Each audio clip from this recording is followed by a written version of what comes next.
தமிழக முதல்வருடைய மகனும் பிரபல இயக்குனருமான ஜேசன் சஞ்ச் அவர்களுக்கு இன்று பிறந்தநாள் விழா. காலையிலிருந்தே அவருடைய ரசிகர்கள், பிரபலங்கள், தளபதி ரசிகர்கள் அப்படின்னு பலருமே இவருக்கு சோசியல் மீடியாக்கள்ல வாழ்த்து தெரிவிச்சிட்டு இருக்க வேளையில ஜேசன் சஞ்ச் அவர்கள் சமீபத்துல தமிழக முன்னாள் முதல்வரான மு.க.ஸ்டாலின் அவர்களை சந்திச்சிருக்காராம். சந்தித்தது மட்டுமல்லாமல் பிறந்தநாள் வாழ்த்தும் பெற்றிருக்காரு.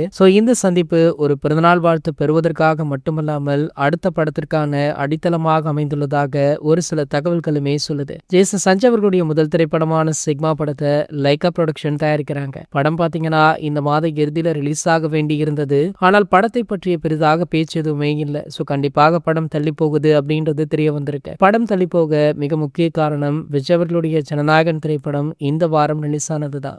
கண்டிப்பாக திரையரங்குகள் கிடைக்காது, படமுமே லாபம் ஈட்ட முடியாது அப்படின்றதுனால படத்துடைய ரிலீஸ் தேதியை தள்ளி வைக்கிறாங்க. இதற்கு முன்னாடியுமே ஒரு முறை படத்துடைய ரிலீஸ் தேதியை தள்ளி வச்சாங்க.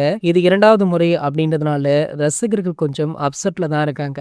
அப்படி அப்செட்ல இருக்கிற இந்த வேளையில ஜேசன் அவர்கள் திமுக தரப்பை சந்தித்திருப்பது என்ன அப்படின்ற கேள்வியுமே எழுப்பியிருக்கு. அந்த வகையில பாத்தீங்கன்னா ஜேசன் சஞ்ச் அவர்களுடைய அடுத்த படத்தை இன்பன் உதயநிதி அவர்களுடைய ரெட் ஜெயின் மூவிஸ் நிறுவனம் தான் தயாரிக்கிறாங்களா. இந்த சந்திப்பின் போதே அதை பற்றிய பேச்சுவார்த்தைகளும் நடைபெற்றுள்ளதாக சொல்லப்படுது. இது போன்ற செய்திகளை பத்தி நீங்க உடனே தெரிஞ்சுக்க நம்மளுடைய சேனலை மறக்காம சப்ஸ்கிரைப் பண்ணிக்கோங்க.